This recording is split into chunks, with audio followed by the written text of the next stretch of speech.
বিশ্বাস রাখা, এটাই হলো ঈমান। আল্লাহ সুবহানাহু ওয়া তাআলা যদি সামান্য পরিমাণ সন্দেহ কেউ করে যে আল্লাহ সৃষ্টিকর্তা কিনা, তার ঈমান চলে যাবে। এজন্য আল্লাহ তাআলার সাথে কাউকে শরীক করা যায় না। শরীক করা এটা সবচেয়ে বড় একটা জুলুম, বড় একটা গুনাহ। আল্লাহ তাআলা তার পরিচয় দিয়ে কোরআনুল হাকিমে সূরাতুল ইখলাস নাযিল করেছেন। এই সূরায় আল্লাহ তাআলা নবীকে বলেছেন, কুল হুয়াল্লাহু আহাদ আল্লাহুস সামাদ লাম ইয়ালিদ ওয়া লাম ইউলাদ ওয়া লাম ইয়াকুল লাহু কুফুয়ান আহাদ। এই সূরা আল্লাহ তাআলার পরিচয়,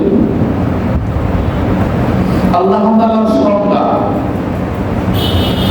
এই সূরার মাধ্যমে আল্লাহ তাআলা তার সার্বভৌমত্বের পরিচয় দিয়েছেন। এই সূরার মাধ্যমে আল্লাহ তাআলা যে স্রষ্টা, সবকিছু যে আল্লাহ তাআলার পক্ষ থেকে হয় এর বর্ণনা তুলে ধরেছেন। আমরা দুনিয়াতে যখন কেউ একটা ভালো পজিশনে চলে যায়, তখন ওই ব্যক্তি তার সমকক্ষ কেউ হোক, এটা কেউ চায় না। এক এলাকাতে যখন নেতার পরিমাণ অনেক হয়ে যায়, ওই এলাকাতে মারামারি হানাহানি বেশি হয়। এক নেতা তার কর্মীদের বলবে, আজকে আমি যা বলবো তাই করতে হবে। আরেক নেতা তার কর্মীদেরকে বলবে, আমি যা বলবো তাই করতে হবে। তো এক নেতা আরেক নেতা বিরোধ হওয়ার কারণে কর্মীদের মধ্যে অনেক সময় মারামারি হয়, খুনাখুনি পর্যন্ত হয়ে যায়, একজন আরেকজনের পক্ষ নিয়ে। হয় না? কারণ যিনি একটু বড় ধরনের নেতা হয়ে গেছে, সে মনে করে এই এলাকায় আমার রাজত্ব চলবে, এখানে আর কারো অংশীদারিত্ব সে পছন্দ করে না, বরদাস্ত করে না। কেউ যদি একটু নেতা হওয়ার চিন্তা ভাবনা করে, তার উদীয়মান চেহারাটা ধ্বংস করে ফেলার জন্য বিভিন্ন ভাবে লোক লাগায় তারা হত্যা করে দেবে। অর্থাৎ তার মাথা উঁচু হয়ে যাবে এবং কাউকে সে বরদাস্ত করবে না। কারণ নেতা মনে করে এটা তার মর্যাদার পরিবর্তী, সম্মানের পরিবর্তী। যদি তার মতো নেতা আরেকটা চলবে, তাহলে তার হুকুম মানুষ মানবে না, তাকে সবাই গ্রহণ করবে না, তার কথা কেউ উঠবেও না, বসবেও না, তার কথায় কেউ চলবেও না। আল্লাহ সুবহানাহু ওয়া তাআলা বলেন, কুল হুয়াল্লাহু আহাদ, নবী আপনি বলুন আল্লাহ তাআলা এক ও অদ্বিতীয়। আল্লাহ তাআলা এক ও অদ্বিতীয়। আল্লাহুস সামাদ লাম ইয়ালিদ ওয়া লাম ইউলাদ ওয়া লাম ইয়াকুল লাহু কুফুয়ান আহাদ। নবী আপনি বলেন যে আল্লাহ এক ও অদ্বিতীয়, তার সমকক্ষ কেউ নাই। আল্লাহ সমকক্ষ কেউ আছে? তিনি কারো মুখাপেক্ষী নন, তিনি কারো উপকারের আশায় বসে থাকেন না, তিনি কাউকে জন্ম দেন নাই, কারো মধ্যে জন্ম হন নাই। পৃথিবীর মানুষেরা প্রত্যেককে এক একজন থেকে জন্ম হয়েছে, আবার তিনিও আরেকজনকে জন্ম দিয়েছেন। কিন্তু আল্লাহ তাআলার ক্ষেত্রে আল্লাহ কাউকে জন্ম দেন নাই, আবার কারো থেকে জন্ম হন নাই। যদি কেউ কাউকে জন্ম দেয়, সে হয়ে যায় পিতা, কারো মধ্যে জন্ম হইলে সে হয়ে যায় সন্তান। আল্লাহ তাআলা কারো পিতাও নন, আল্লাহ তাআলা কারো সন্তানও নন, আল্লাহ তাআলা কারো স্ত্রীর স্বামীও নন। ওয়ালাম ইয়াকুল লাহু কুফুয়ান আহাদ, আল্লাহ তাআলার সমকক্ষ কেউ নাই, তার সমান কেউ নাই। কারণ আল্লাহ এক, এই একের সাথে সাথে 2 মিলবে না, একের সাথে 3 মিলবে না, একের সাথে 4 মিলবে না, এক একই থাকবে। আল্লাহ এক, অদ্বিতীয়, আর কোনো ইবাদতের উপযুক্ত আর কেউ নাই। বান্দা ইবাদত করবে কেবলমাত্র আল্লাহ, সাহায্য চাইবে কেবলমাত্র আল্লাহর কাছে, যার কিছু দরকার চাইবে কেবলমাত্র আল্লাহর কাছে। আল্লাহ ছাড়া যার কাছে কোনো কিছু চাও তাহলে আল্লাহর সাথে শরীক করা হয়ে যাবে, শিরিক করা হয়ে যাবে, তুমি মুশরিক হয়ে যাবে। কারণ আমি আল্লাহ ছাড়া চাওয়ার দেওয়ার মতো আর কেউ নাই। ঠিক না বেটি? অন্তরে মনে রাখতে হবে, বিশ্বাস রাখতে হবে এবং আমার কথা কাজে করবে। এটা আমাকে বুঝাইতে হবে যে আল্লাহ এক, অদ্বিতীয়, যা কিছু করেন আল্লাহ করেন, যা কিছু হয় আল্লাহ তাআলার পক্ষ থেকে হয়, যা কিছু দেওয়ার মালিক কেবলমাত্র আল্লাহ। দুনিয়ার কেউ কিছু দিতে পারে না, দুনিয়ার কোনো পীর কোনো কিছু দিতে পারে না, দুনিয়ার কোনো মানুষ কোনো কিছু দিতে পারে না, করতেও পারে না। করতে পারেন কেবলমাত্র কে? আল্লাহ। কেন করে? এবারে আল্লাহর সাথে কাউকে শরীক করা যাবে না। বলছিলাম এক এলাকার মধ্যে 2 নেতা থাকলে ওই এলাকার মধ্যে মারামারি হয় বেশি, হয় কি হয় না? কারণ 2 নেতার আধিপত্য নিয়ে কার আধিপত্য এলাকায় চলবে, এই আধিপত্যের লড়াই চলে। নেতা নেতা বিরোধ করতে করতে কর্মীর জীবন শেষ হয়ে যায়, নেতার পক্ষে কাজ করতে করতে কর্মী মারা যায়, একটা পরিবার ধ্বংস হয়, সমাজ ধ্বংস হয়। আমি এটা দিয়ে বুঝাইতে চাইলাম যে আল্লাহ তাআলা এক, যদি এক আল্লাহ ছাড়া আর কোনো আল্লাহ থাকতো এমনই হইতো। কথা বুঝতেছেন নাকি? খেয়াল করেন, এক আল্লাহ ছাড়া, যদি আল্লাহ ছাড়া আরো কোনো আল্লাহ থাকতো, আল্লাহ যদি একাধিক হইতো, তাহলে 2 আল্লাহর মধ্যেও এরকম বাকি কি হইতো? হ্যাঁ, ঝগড়া হইতো। এক আল্লাহ বলতো আজকে আমি বৃষ্টি দিব, আরেক আল্লাহ বলতো না বৃষ্টি আজকে রোদ থাকবো। তাইলে আল্লাহ আল্লাহ কি হয়ে গেল? দ্বন্দ্ব শুরু হয়ে গেছে। এক আল্লাহ যদি বলতো না আমার বান্দা বেশি, আমি যেটা বলবো ওইটাই হবে, আমি আজকে রুদ্রই দিব, তো আরেক আল্লাহ বলতো আমি বিরুদ্ধে চলে আসি, কর্তা বৃষ্টি হইতে দিব না, রুদ্র হইতেও দিব না। হইতে কিনা এরকম? এটা আমার কথা না, আল্লাহ নিজেই বলছে যদি এক আল্লাহ ছাড়া আরো কোনো আল্লাহ হইতো তাহলে পৃথিবীর ভারসাম্য নষ্ট হতো, পৃথিবীবাসী ধ্বংস হয়ে যেত। আল্লাহ বলেন লাউ কানা ফীহিমা আলিহাতুন ইল্লাল্লাহু লাফাসাদাতা।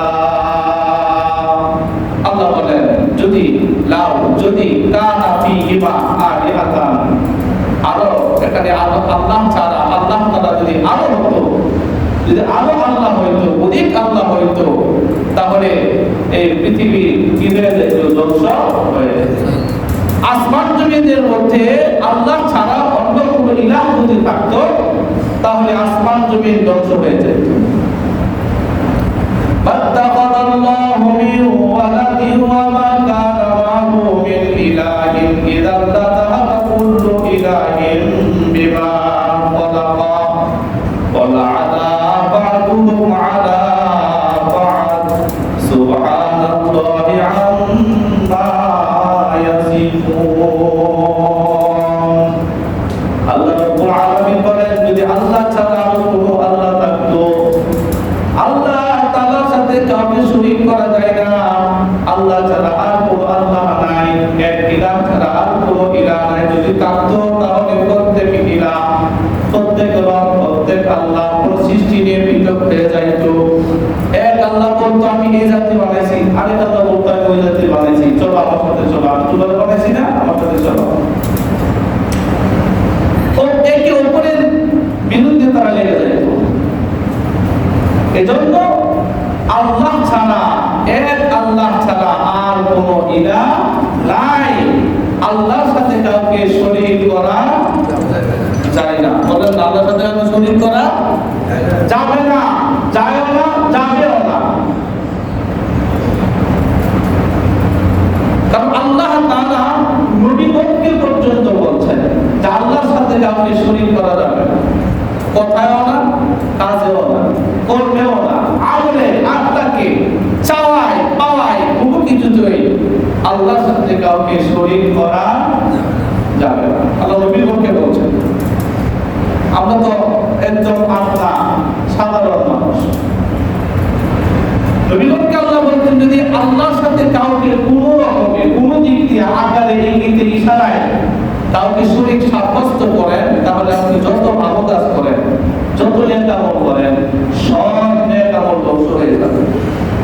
তারা বলছেন হ্যাঁ, আরে কি বলতেছি, নবীগণকে বলছেন কথা বলো। আর আমি কি সাধারণ মানুষ, আমার আপনারা মধ্যে কিছুই না, সাধারণ মানুষ। যে জায়গায় আল্লাহ নবীগণকেই কথা বলতেছেন যে আল্লাহর সাথে কাউকে কোনো দিক দিয়ে শরীক করা যাবে না, কথার মাধ্যমেও না, আমলের মাধ্যমেও না। যদি আপনি ইশারায় কিন্তু আমার সাথে কাউকে শরীক করেন, তাহলে আপনি যত ভালো কাজ করবেন, নবী লিখেছি আপনার সব আমল নষ্ট। বুঝতেছেন কথা? বুঝতেছেন? নবীগণকে আল্লাহ হুঁশিয়ারি দিচ্ছেন আপনার সব আমল নষ্ট। আর আমার আসি কি, যেটুকু আসি এইটুকু আমরা বিভিন্ন কথার মাধ্যমে আল্লাহর সাথে শরীক করি, কাজের মাধ্যমে আল্লাহ তাআলার সাথে আমরা শরীক করি, এতে করে আমাদের আমলটা আরো বেশি নষ্ট হবে কি না? শুধু নষ্ট না, আল্লাহ বলছেন খালি আপনার আমল নষ্ট হবে তা না, আপনি অনেক বড় ক্ষতির মধ্যে পড়ে যাবেন, অনেক বড় ক্ষতির মধ্যে আপনি পড়ে যাবেন। নবী বলতেছেন وَلَقَدْ أُوحِيَ إِلَيْكَ وَإِلَى الَّذِينَ مِن قَبْلِكَ لَئِنْ أَشْرَكْتَ لَيَحْبَطَنَّ عَمَلُكَ وَلَتَكُونَنَّ مِنَ الْخَاسِرِينَ। রব্বুল আলামিন নবীকে জানাইছেন, হে নবী, আপনার প্রতি যেভাবে আমি আল্লাহ তাআলা ওহী পাঠাই, আপনার প্রতি যেভাবে আমি আল্লাহ ওই সেবাকে প্রেরণ করে ঠিক করলো, আপনার পূর্বে যত নবীরা প্রতিক্রান্ত হয়েছে তাদের কাছে এভাবে বার্তা পাঠিয়েছি, ওহী পাঠিয়েছি, তাদের কাছে ওহী নাযিল করা হয়েছে। কেন?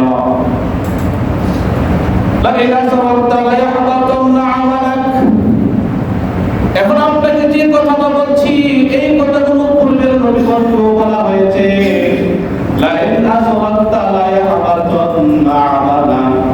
যদি আপনি শরীক করেন, শিরিক করেন, কি করেন?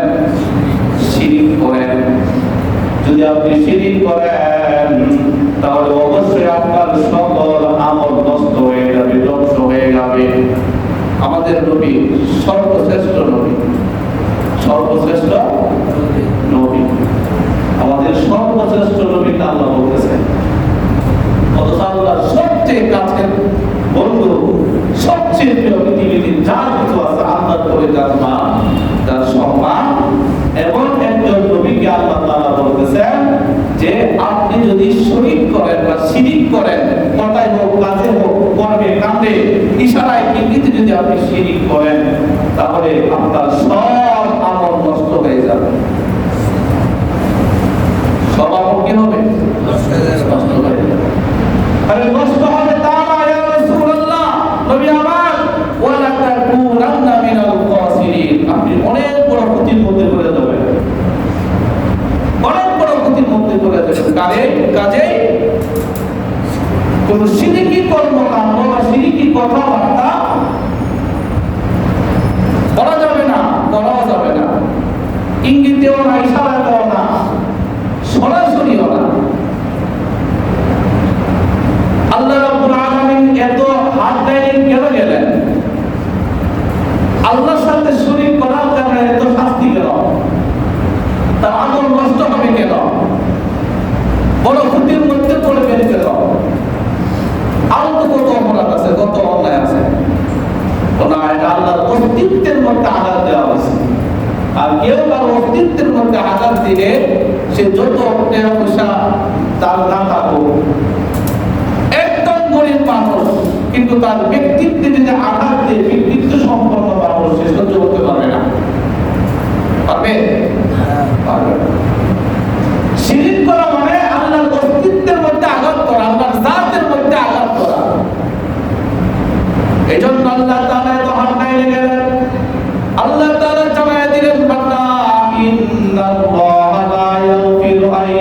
ইউশরাকা বিহি ওয়া ইয়াগফিরু মা দুনা যালিকা লিমান ইয়াশা।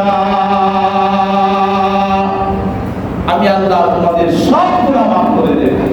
ইন্নাল্লাহা লা ইয়াগফিরু আন ইউশরাকা বিহি, আল্লাহ তাআলা সব গুনাহ মাফ করবেন, কিন্তু শিরকের গুনাহ আল্লাহ কখনো মাফ করবেন না। সব গুনাহ মাফ, ইবাদত করতে করতে করতে করতে তার জীবন শেষ হয়ে গেছে, মৃত্যুর আগে আল্লাহর সাথে শরীক করছে, সব আমল কি হয়ে গেছে? নষ্ট হয়ে গেছে, সব আমল নষ্ট হয়ে গেছে। কিন্তু ঈমান আছে, আল্লাহর সাথে শরীক করে নাই, কথার মাধ্যমেও না, কাজের মাধ্যমেও না, আমলের মাধ্যমেও না, ইশারা আঙ্গিতেও না, ইবাদত তেমন করতে পারে নাই, কিন্তু মৃত্যুর আগে মনে হয়েছে আমার ভুল হয়েছে, আল্লাহ মাফ করে দেন। ওই দিন আল্লাহ তার এই কথার কারণে তার সব গুনাহ মাফ করে তার জান্নাতের উপযোগী করে দিলেন। সুবহানাল্লাহ। তার আসলতা আছে, ঈমানটা আছে, তার সাথে শরীক করে না, শিরক করে। وَمَن يُشْرِكْ بِاللَّهِ فَقَدْ ضَلَّ ضَلَالًا بَعِيدًا। আর যারা আল্লাহর সাথে শরীক করে শিরকি কর্মকাণ্ডে অংশ নেয়, শিরকি কথা বলে, শিরকি কাজে অংশগ্রহণ করে, তাহলে সে ভীষণভাবে ক্ষতিগ্রস্ত হয়, ভীষণভাবে ক্ষতিগ্রস্ত হয়। আল্লাহ তাআলা পৃথিবীতে যত নবী রাসূল পাঠিয়েছিলেন, সমস্ত নবী রাসূলগণকে এই কথা খুব সত্যভাবে বলছেন, আর সব নবী রাসূলগণ দাওয়াত দিয়েছেন এই কথা, লা ইলাহা ইল্লাল্লাহ। বলেন না, লা ইলাহা ইল্লাল্লাহ, আল্লাহ ছাড়া আর কেউ নাই, ইবাদতের উপযুক্ত কেউ নাই, দেওয়ার মতো কেউ নাই, যা কিছু চাইতে হবে আল্লাহর কাছে চাইতে হবে। সব নবী রাসূলগণ এই কথার উপরই সবারে দাওয়াত দিয়েছেন। হযরত নূহ আলাইহিস সালাম সারা বনি ইসরাঈল দাওয়াত দিয়েছেন এই কথার উপরে। সব নবী রাসূলগণ এই কথার উপর দাওয়াত দিয়েছেন, আল্লাহর সাথে কাউকে শরীক করা যাবে না, কথায় না, কাজেও না, ইশারায় নিতে কোনো কিছুতে না। সর্বশেষ আমাদের নবী মুহাম্মদুর রাসূলুল্লাহ সাল্লাল্লাহু আলাইহি ওয়াসাল্লাম তিনিও এই কথার উপরে দাওয়াত দিয়েছেন, লা ইলাহা ইল্লাল্লাহ, আল্লাহ ছাড়া আর কোনো ইলাহ নাই, আল্লাহ ছাড়া আর কোনো ইলাহ সাব্যস্ত করা যাবে না, আল্লাহর সাথে শরীক করা যাবে না। এই কথা বলার কারণে নবীজি রক্তাক্ত হয়েছেন, নবীজির শরীর মুবারক থেকে খুন ঝরেছে, রক্ত ঝরেছে, তায়েফের ময়দানে নবীজিকে বেধড়কভাবে পাথর নিক্ষেপ করা হয়েছে, নবীজির অনেক কষ্টে নিপীড়িত হয়েছেন, কিন্তু দাওয়াত একটাই ছিল, লা ইলাহা ইল্লাল্লাহ। সাহাবায়ে কেরাম রক্তাক্ত হয়েছেন, মৃত্যুর ধার প্রান্তে চলে গেছে, মারা গেছে মনে করে কাফেররা রাস্তায় ফালায় রেখে চলে গেছে, তার কোনো করে ধরে বাড়িতে নিয়া একটু সেবা শুশ্রূষা কইরা তার কিছুটা জ্ঞান ফিরে আসছে। জ্ঞান ফিরে আসার সাথে সাথে সাহাবীর জবান দিয়ে বের হয়ে যায় তো লা ইলাহা ইল্লাল্লাহ। এরা মুখে বলতো না, এরা অন্তরে বিশ্বাস করতো, কাজে প্রমাণ দিত, তারা তাদের কাজের মাধ্যমে, কর্মের মাধ্যমে প্রমাণ দিত আল্লাহ ছাড়া আর কোনো মাবুদ নাই, যা কিছু চাইতে হবে আল্লাহর কাছে চাইতে হবে। পৃথিবীর কেউ কিচ্ছু দিতে পারে না, আসমান পৃথিবীকে কিচ্ছু দিতে পারে না, জমিন পৃথিবীকে কিচ্ছু দিতে পারে না, পাহাড় পর্বত জমিনকে কিচ্ছু দিতে পারে না, সূর্য কিচ্ছু দিতে পারে না, চন্দ্র কিচ্ছু দিতে পারে না। মানুষ এই জন্য সূর্যের পূজা করবে না, মানুষ চন্দ্রের পূজা করবে না, মানুষ গাছের পূজাও করবে না, মানুষ মাছের পূজাও করবে না, অনেক কিছুর পূজা মানুষ করবে না। মানুষ চাইবে ইবাদত করবে, সব কিছু করবে কেবলমাত্র আল্লাহর পক্ষ থেকে। মানুষ চাইবে একমাত্র তার কাছে, মানুষ চাইবে কার কাছে? বুঝলেন না তো কথাগুলো? আমরা যখন আন্তরিকতা নিয়ে কথা বললাম, অনেক বলে আন্তরিকতা কোনো শোনেন না, এই জন্য আপনি শিরিক করেন, কর্মকাণ্ডে শিরিক করেন।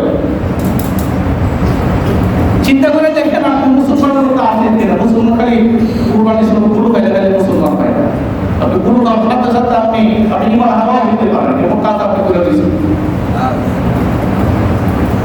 মসজিদে নামাজ পড়লে আপনি মুসলমান হতে পারবেন না, আপনি এমন কাজ করছেন বাড়ির সাথে সাথে আপনার ইমান চলে গেছে। আপনি এমন বিশ্বাস রাখেন এবং কথাগুলো বলেন, আপনি এমন কথার প্রতি আপনি আপনার বিশ্বাস রাখেন যে কথার কারণে, যে বিশ্বাসের কারণে আপনার ইমান নাই, নামাজ পড়তেছে বলি মানেন না তো, মানানাতেই বলা যায়, কতজন মহিলা তো বলছি, আলেমও হইতে পারছেন না, ছাত্রও হইতে পারছেন না, মুহিব্বিনও হইতে পারছেন না, কিন্তু আলিম যেটা কয় একটু বলবেন না মানবেন, কিছুটা যদি ইমান বাঁচানো যায়।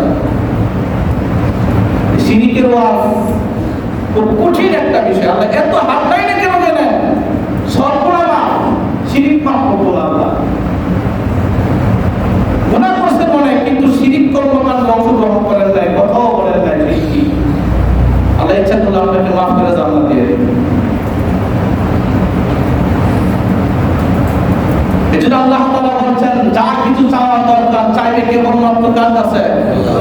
আল্লাহর কাছে। তাহলে মাজারে গুণ গাইলেন না, গরুয়া ছাগলয়া, যারা মাজারে গরু ছাগলয়া যায় এদের বিশ্বাস যে ব্যক্তি মাজারে শুয়ে দিছে এর কাছ থেকে ছেলে আনন্দ হইব, এর কাছ থেকে আমার বিপদ দূর হইব, এই বিশ্বাস নিয়ে যায়। অধিকাংশ মানুষের বিশ্বাস নিয়ে যায়, জিয়ারতের উদ্দেশ্যে কেউ যায় না।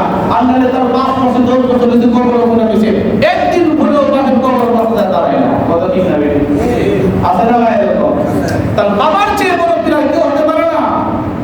বাবা যত খারাপ হোক, বাবা যত খারাপ হোক, গুনাহ করতে করতে করতে করতে তার জীবন যায় কবরে গুনাহ দিছে, তো সে আমার বাবা যদি ঈমান নিয়ে কবরে যাইতে পারে, বাবা নেক আমল করতে মন করছে না, তো বাবার কবরে গেলে আপনার যে প্রশান্তি লাভ হবে, বাবা যতটুকু খুশি হবে, পীরের কবরে গিয়া কোন মাজারে গিয়ে দাঁড়ালে কতটুকু উপকার আপনার বাবার হবে না।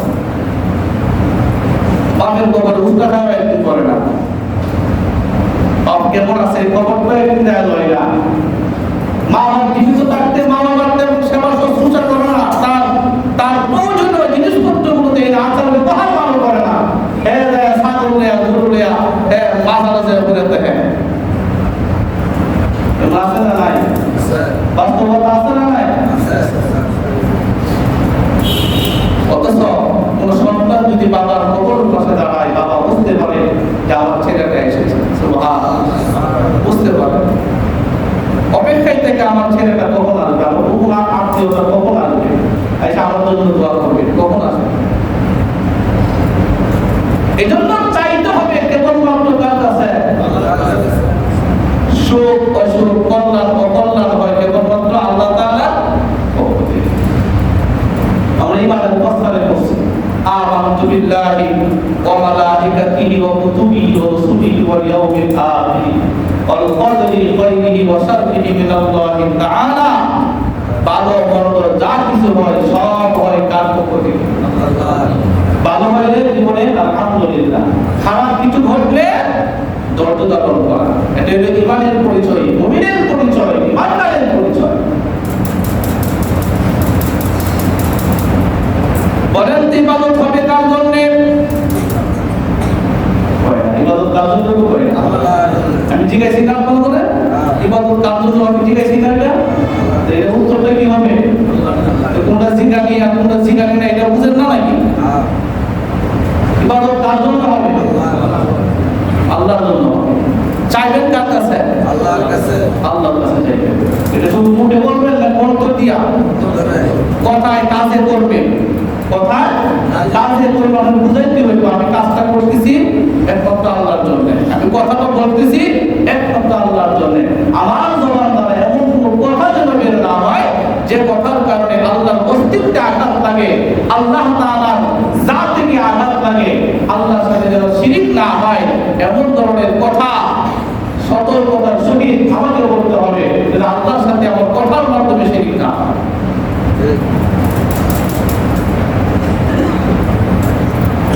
শিরিক হলো কয়েক ধরনের শিরিক আছে, আল্লাহর সাথে অংশীদার সাব্যস্ত করতে হলে কয়েকভাবে করা যায়, মানুষ করে। আর ইসরাফু ফি যাতিল্লাহ, আল্লাহর সত্তার সাথে শিরিক, সরাসরি যদি কেউ বলে আল্লাহ একজন, আল্লাহ একজন, তাহলে আল্লাহর সত্তার সাথে যে শিরিক করলো। আল্লাহর ইলমের সাথে শিরিক করা, যা কিছু জানার একমাত্র কে জানেন? আল্লাহ। আল্লাহ যেমন জানেন, মানুষ যেমন জানেন। যদি মনে করে আল্লাহ যেমন জানে কোনো মানুষ তেমন জানে, তাহলে শিরিক করবে, কি হবে? আর ইসরাফু ফি সিফাতিল্লাহ, আল্লাহর গুণাবলীর সাথে শিরিক করা। আল্লাহ যা কিছু করতে পারেন, আল্লাহ যা কোনো মানুষও তা দিতে পারে। এরকম ধরনের বিশ্বাস চিন্তা ভাবনা যদি কারোর মধ্যে থাকে, কেউ যদি এমন ভাবে বলে, তাহলে আল্লাহর সিফাত গুণের সাথে যে শরীক করলো। রাসূল সাল্লাল্লাহু আলাইহি ওয়াসাল্লাম বলেছেন, কারো যদি জুতার ফিতা নষ্ট হয়ে যায়, কি নষ্ট হয়ে যায়? জুতার ফিতা অনেক বড় একটা জিনিস না এটা। জুতার ফিতা নষ্ট হয়ে গেলে আড়াই গেলে অনেক টাকা কিলো হলো ফিতাটা কই টাকা লাগে? হ্যাঁ, এখন তো মানুষ ফিতা লাগে না। একটা সময় আমরা ওই লাগাইছি এক ফিতার মধ্যে কয়েকটা তালি দিতাম ওনা দিয়া। সবাই চিন্তা করছে টাকা পয়সার অনেক সমস্যা। মুখে আগে তো পরিমাণে সবার জুতার মধ্যে জোড়া দেওয়া ছিল, আর এখন তো বলাবার বাবা একটু আসলটা কেটা পা ঈদের মধ্যে কয়েকজন জুতা না হলে তার ইংলিশ হবে না। আছে না এরকম জুতা রাখি না বলা বাপের খবর আছে, বাপের বাপ এটা কথা কথা বলতে আমার জুতা কিনে দিয়েছিল বাবা একটা। তবে যে বলছেন কারো যদি একটা ফিতা নষ্ট হয়ে যায়, ফিতা কিনা দরকার, টাকা নাই, সর্বপ্রথম ফিতা কেনার জন্য চাইতে হবে আল্লাহর কাছে। কার কাছে? আল্লাহর কাছে। এরপরে বাপকে বলতে হবে, আপু ফিতাটা নষ্ট হয়ে গেছে। আল্লাহ তাআলা তার বাবার মধ্যে এমন রহমত ঢেলে দিবেন, অনুগ্রহ ঢেলে দিবেন, বাবা তার সন্তানের চাওয়ার সাথে সাথে জাহানে আসবে, আমার ছেলেটার ফিতা নষ্ট হয়ে গেছে, তার কষ্ট হবে চলতে, তার জন্য আমি একটা ফিতার ব্যবস্থা করে দিই। আল্লাহ ঢেলে দিবেন এটা। আর আল্লাহর কাছে না চায় সর্বপ্রথমে চলবে দিকে অসুস্থ হয়েছে, আল্লাহর খবর নাই, আল্লাহর কাছে বলেন আল্লাহ অসুস্থ মাফ করেন, আমার ভুল হয়েছে, কোন ভুলের কারণে না জানি আমার এই কষ্ট দিতেছে, আল্লাহ আমার মাফ করে দেন, আমার ভুল হয়েছে। তুমি যে দোয়া শিক্ষা দিয়েছেন, অসুস্থ হওয়ার দোয়া শিক্ষা দিয়েছেন, কিন্তু আমরা সর্বপ্রথম আমাদের কাছে না গিয়ে দুধ দিয়ে আমরা ফার্মেসি দুধ দিয়ে এই মুখের কবর দিই না, আমার ট্যাবলেট ডিস্ট্রাকশন ট্যাবলেট যা আছে সবকিছু নিয়ে আইসা করে খায়। তার প্রথম বিশ্বাস চলে গেছে ওই দোকানে, প্রথম বিশ্বাস চলে গেছে হসপিটালে, যার কারণে আমাদের কাজে করলে আল্লাহ তাআলা বরকত দেন না। তো বলছিলাম চাইতে হলে কার কাছে চাইতে হবে? আল্লাহর কাছে। কল্যাণ অকল্যাণ দেওয়ার মালিক কে? আল্লাহ। সূর্যের কাছে কোনো কিছু চাওয়া যায় না, পাথরের কাছে, গাছের কাছে, হ্যাঁ এটা চাই যারা এগুলোকে দেবতা মনে করে। সূর্যকে যারা দেবতা মনে করে, আগুনকে যারা দেবতা মনে করে, গাছকে যারা দেবতা মনে করে, পৃথিবীতে এমন অনেক সম্প্রদায় আছে, সে যার কাছ থেকে যে উপকারটা পাবে, উপকার করার কারণে ওই উপকারী ব্যক্তিকে দেবতা মনে করে তার পূজা করে। ওর অনেক ধর্ম আছে না নাই? এরা ধর্ম খুব পালন করো, কিন্তু আমরা মুসলমান, আমাদের বিশ্বাস হলো সূর্য কারো উপকার করতে পারে না, চন্দ্র কারো উপকার করতে পারে না, গাছ কারো উপকার করতে পারে না, উপকার করে দেওয়ার মালিক কেবলমাত্র আল্লাহ। আগুন এটা কোনো ধর্মের দেবতা হতে পারে, আগুনের পূজা কোনো ধর্মে থাকতে পারে, কিন্তু মুসলমানের ধর্মে আগুনের পূজা নাই, আছে? কিন্তু আমাদের মুসলমানদেরকে বিভিন্নভাবে কলা কৌশল দেখায়া ষড়যন্ত্র করে ছলে করে করে কৌশলে আমরা বুঝি না বোঝার কারণে আমাদের মুসলমানদেরকে আগুনের পূজা করানো হচ্ছে, সূর্যের পূজা করানো হচ্ছে, গাছের পূজা করানো হচ্ছে। এটা বুঝে ভালো করে বুঝেন, মুসলমানদেরকে বিভিন্ন কলা কৌশলে গাছ পূজা করানো হচ্ছে, সূর্যের পূজা করানো হচ্ছে, আগুনের পূজা করানো হচ্ছে, গাছের পূজাও করানো হচ্ছে। সূর্যের পূজা কিভাবে করে, আগুনের পূজা কিভাবে করে, গাছের পূজা কিভাবে করে, আরো অনেক পূজা করে। আমি তিনটা কথা বললাম একটা প্রেক্ষাপট বোঝানোর জন্য। কেন করেন? বলে করেন আমরা ইবাদত করবো কার? হিন্দুরা বলে পূজা, কি বলে? পূজা। আমরা বলি কি? ইবাদত। হিন্দুরা পূজা বলে আর আমরা ইবাদত করি। আমরা ইবাদত করি কার? হিন্দুরা কি আল্লাহর ইবাদত করে? এরা পূজা করে সূর্যের, এরা পূজা করে চন্দ্রের, এরা পূজা করে আগুনের, এরা পূজা করে পাথরের, এরা পূজা করে গাছের, তাহলে গাছ তাদেরকে ওরা উপকার করে। এরা প্রকৃতির পূজা করে, প্রকৃতি পূজা করে। দেখেন আর কয়েকদিন পরেই আমাদের মধ্যে উঠে দিবে পহেলা বৈশাখ, দিবি কিনা? হ্যাঁ, পহেলা বৈশাখ। বৈশাখের কোন কাম কর্মকাণ্ড আপনাদের এলাকায় এখন আছে? আগে বৈশাখ মাস আমার এলাকায় আছে, ধান হইতেছে। বৈশাখ মাসে ধান হয়, সব ধান পাকে, এখন সবাই কাজ করবো, নারী পুরুষ সবাই হাড় ভাঙা পরিশ্রম কইরা তাদের গুণাতে দান করবো। আপনাদের এলাকায় আছে এগুলা? এখন নাই, একসময় তো ছিল না? এরা যদি একটু লাফালাফি করে, যারা কাজ করতেছে মনটা বোঝাবো একটু, যারা এখন কাজ করতেছে তাদের ফাইনালে একটু আনন্দ করতেছে। এই বৈশাখকে উপলক্ষ করে আমাদের মুসলমানদেরকে সূর্যের পূজা করানো হয়। এই বৈশাখকে উপলক্ষ করে আমাদের মুসলমানদেরকে আগুনের পূজা করানো হয়। বৈশাখকে উপলক্ষ করে মুসলমানদেরকে গাছের পূজা করানো হয়। এটা আপনি বুঝেন না? আপনাকে বিভিন্ন কলা কৌশলের মাধ্যমে করানো হয়, কিন্তু আমরা গ্রাম এলাকায় থাকি বলে এতটা বুঝি না। যারা শহরে থাকে দেখবেন পহেলা বৈশাখ আসলে এদের বিভিন্ন আয়োজন থাকে, তাই না? এই আয়োজনের মাধ্যমে পহেলা বৈশাখ উপলক্ষে তারা সূর্যের পূজা করে। কিভাবে? কারণ বৈশাখ এই বাংলার সন প্রতিষ্ঠা হয়েছে হিজরি সালকে অনুসরণ করে, আরবি হিজরি সালকে অনুসরণ করে। আরবি তারিখ আর বাংলা তারিখের মধ্যে কিন্তু তেমন একটা পার্থক্য হয় না, বছরে মাত্র 10 থেকে 12 দিনের মতো পার্থক্য হয়, এদিক সেদিক হয়। তো আরবি সন চালু হয় হযরত উমর রাদিয়াল্লাহু আনহু চালু করেছিল নবীজির হিজরত থেকে। আর এই আরবি 3 তারিখ শুরু হয় সূর্য অস্ত যাওয়া থেকে। সূর্য মাগরিবের সময় যখন হয় তখন আরবি শুরু, রাত আগে দিন পরে হবে। বাদশা আকবর তার রাজস্ব কর এগুলো তোলার জন্য সুবিধার্থে তারা চন্দ্রের হিসাব অনুযায়ী সকাল হয়তো সূর্য যখন উঠে তখন বাংলা তারিখ শুরু হয়। সূর্য উঠলে বাংলা তারিখ শুরু হয়। মানুষের এই ট্যাক্স রাজস্ব আদায়ের সুবিধার জন্য বাদশা আকবর বাংলা সনের প্রবর্তন করছে। ভালো, এটা কিন্তু খারাপ না। প্রতি বছর এই পহেলা বৈশাখ আসলে তৎকালীন বাদশা আকবর বিশিষ্ট জ্যোতির্বিদ ফতেউল্লাহ আমির ফতেউল্লাহ সিরাজির মাধ্যমে এই ক্যালেন্ডার চালু করছিল। উদ্দেশ্য ছিল কি, রাজস্ব বা ট্যাক্স গুলো জনগণকে যদি সহজে উঠাইতে পারে, উদ্দেশ্য ছিল এটা, আর কিছু উদ্দেশ্য না। মানুষ সারা বছর দোকানে বাকি খায়, বাকি খায়া বছরে একবার হালখাতা করে না? করে। এই বাকি টাকা গুলো তোলার জন্য একটা হালখাতা করতো, এটাও ঠিক আছে, কোনো অসুবিধা নেই, এখানে শরীরের জন্য কোনো নিষেধাজ্ঞা নেই।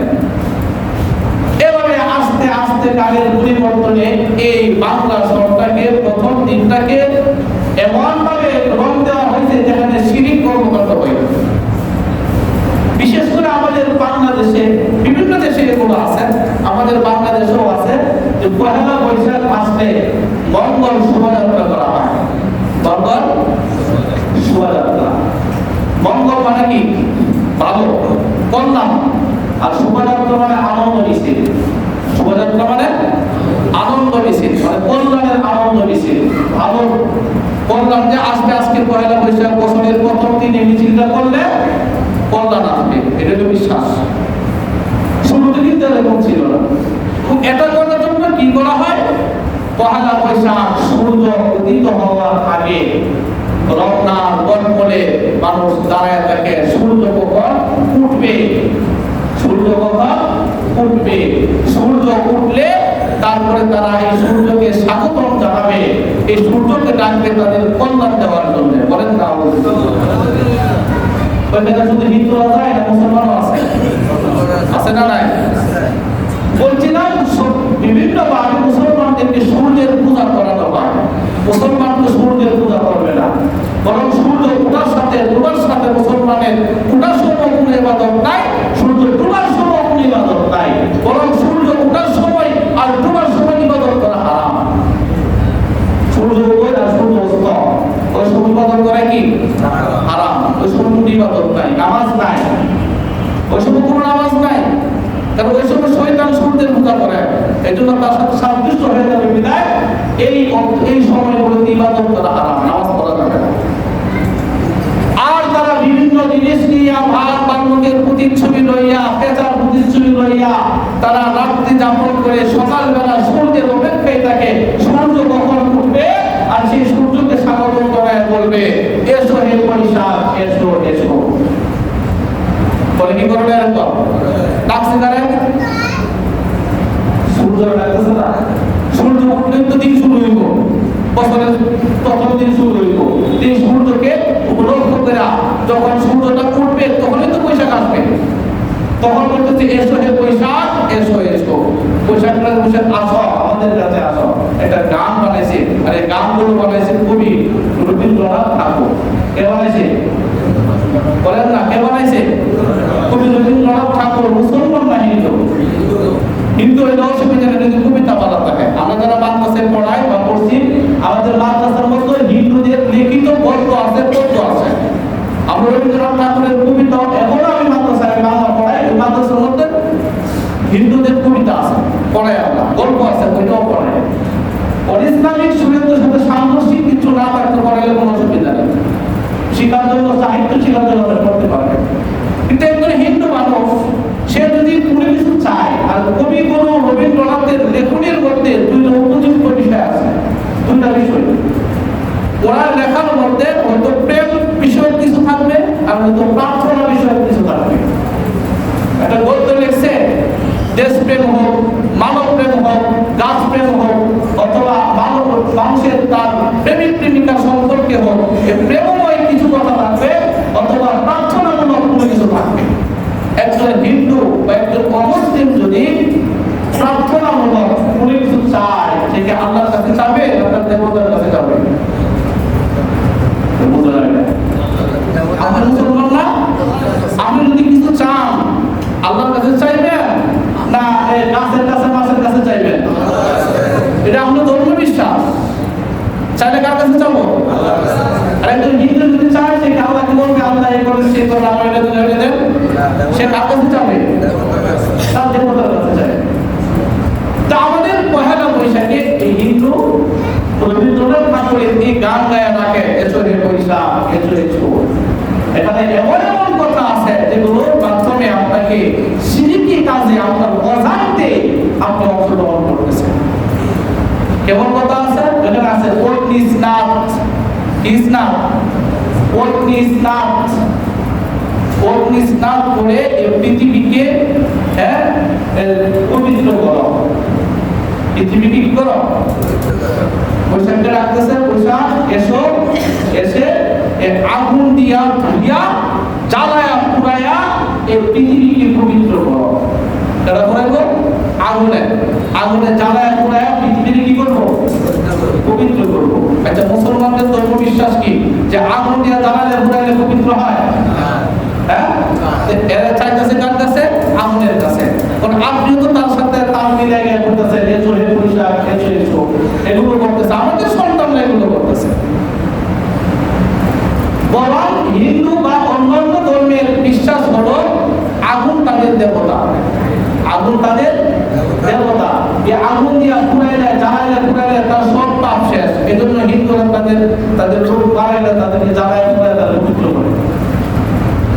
তার বিশ্বাস এটা হইতেই পারে, এর বিশ্বাস নিয়ে ও থাকবে, আমাদের কোনো কথা নাই।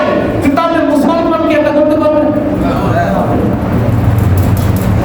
সূর্যের কাছে চাইতে পারবে? পারবে না।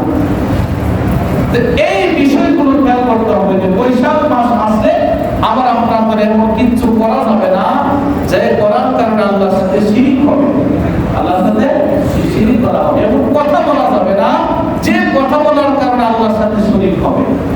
যেমন ওই মিছিলে মঙ্গল শোভাযাত্রা নামক ওই মিছিলে পেঁচা থাকে, পেঁচা ভাগ ভাগ লোক থাকে, থাকে না? এখানে বৈশাখ মাসে এই মিছিলে ভাগ বন্ধনের দরকার কি? দরকার আছে কোনো? না, দরকার নাই। কিন্তু এই মঙ্গল শোভাযাত্রা শুরু হয়েছে 1989 সালের দিকে। অনেক পরে না? 89 সাল যদি এটা দেওয়া হয় বা 80 সালের পরে যদি বা 90-এর কাছাকাছি সময়ে যদি এই মঙ্গল শোভাযাত্রা আনুষ্ঠানিকতা শুরু হয়, তাহলে এই অনুষ্ঠানটাকে কি শতাব্দীর শ্রেষ্ঠতম বৈশাখ করা যাবে? হ্যাঁ, মাত্র কিছুদিন আগে হয়েছিল এটা। বলতেছে এই মঙ্গল শোভাযাত্রা যারা না করবে এরা হলো এই দেশ বিরোধী, এরা আমাদের সংস্কৃতি বিরোধী, এ আমাদের বাঙালি সংস্কৃতি বিশ্বাস করে না। এই কথা যদি কেউ বলে কত পাগল আছে।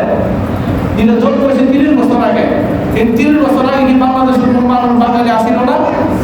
এই মিছিল বুঝছিল এরা কি বাঙালি না? এই পাগল ছেলে কেউ বলবে? বলবে না। এই যে পেঁচা নেওয়া মিছিল করে, এটা হিন্দুরা তাদের সংস্কৃতি গুলো, হিন্দুদের সংস্কৃতি গুলো মুসলমানদেরকে গিলায় হইতেছে জোর করে। এরা এগুলো সামনে এনে বুঝাইতেছে বাঙালি সংস্কৃতি। বলা এই বাঙালি এই ধরনের পেঁচার সাথে বা এই হাতি ঘোড়ার সাথে বাঙালি সংস্কৃতির বা পহেলা বৈশাখের কোনো সম্পর্কই নেই। বরং এরা এই মিছিলটার মধ্যে এই পেঁচা এনে এরা বুঝাইতে চায় এটা হলো তাদের লক্ষ্মী দেবী আছে না, লক্ষ্মী দেবী, এই লক্ষ্মী দেবীর স্বামী, তার নাম কি জানেন? এই লক্ষ্মী দেবী, এটা এই লক্ষ্মী দেবীকে তারা তাদের কল্যাণের বাহন মনে করে। এই লক্ষ্মী দেবী তাদের ভালো করে। কি করে? ভালো করে। হ্যাঁ, তাদের ভালো করতেই পারে, আপনার তো অসুবিধা নাই। অসুবিধা আছে? এরা ভালো করলে আপনার অসুবিধা আছে? অসুবিধা নাই। এদের বিশ্বাস এই মঙ্গল প্রথম পহেলা বৈশাখে এই যে পেঁচা, লক্ষ্মী দেবীর বাহন হলো এই পেঁচা, এই পেঁচার মাধ্যমে তাদের লক্ষ্মী দেবীকে মিছিলে আসবে, মিছিলে আইসা বছরের শুরু থেকে আমাদের কল্যাণ দিবে। এই কল্যাণ সারা বছর চলবে। বলেন না? আপনিও পেঁচা নিয়ে নাচলেন, তাদের এই যন্ত্র নিয়ে নাচলেন, আপনার মনের অজান্তে আপনার ইমানটা চলে গেছে, আপনি বুঝতে পারছেন? এগুলো বলা আমাদের দায়িত্ব না? মুসলমানদেরকে সজাগ রাখা, তার ইমান যেন সঠিক থাকে, তার ইমান যেন সুরক্ষিত থাকে, নষ্ট যেন না হয়, এগুলো বলে সতর্ক করা আমাদের দায়িত্ব। এটা আমার মজা লাগো, ভালো লাগো আর না লাগো, এটা আমাদের দায়িত্ব। আমরা আমাদের দায়িত্ব পালন করতেছি। এখন আপনার ইমান আপনি ঠিক রাখবেন না আরেকজনের ফেসার কাছে যায় বিক্রি করে দিবেন, এটা আপনার বিষয়। তাহলে এই পয়লা বৈশাখ উপলক্ষ করে এরকম কোনো কর্মকাণ্ড করা যাবে না। আরো কত ফাঁকনামি আছে, গরম ভাত ভিজায় খায় আছে না? কত ফাঁকনামি আছে, প্রতিদিন অনেক সময়ের দরকার, বলা দরকার নাই। বরং আমাদেরকে বাঙালির সুস্থ সংস্কৃতিও আছে, মুসলমানদের সুস্থ সংস্কৃতিও আছে। এগুলো সম্পর্কে আমাদের ধারণা রাখা আমাদের উপর ওয়াজিব ছিল, ফরজ ছিল। আমরা এগুলো করে নাই, না কইরা যে জিন্দা গিলা ওইটাই গিলি, যে জিন্দা গিলা ওইটাই গিলি। আর বাদ দিয়ে আবার আপনার ইমান চলে যাইতেছে, আপনি বুঝতে পারতেছেন না। আর আপনার ইমান চলে যাইতেছে এই কথা বুঝাই দেওয়ার কারণে আমাদেরকে বলা হচ্ছে তো বাংলাদেশ সংস্কৃতি বিরোধী। বরং আলেমরাই কেবলমাত্র বাংলাদেশকে বেশি ভালোবাসে, যাদের ইমান আছে তারাই বাংলাদেশকে বেশি ভালোবাসে, দেশকে বেশি ভালোবাসে। কারণ তারা ইমান কেমন ভাবে গ্রহণ করেছে, যিনি আল্লাহকে ভালোবাসেন তার দেশকেও ভালোবাসেন। এটা আল্লাহ আমাদেরকে সুস্থ বিবেক করতে দান করুন। সকলে করে আমিন।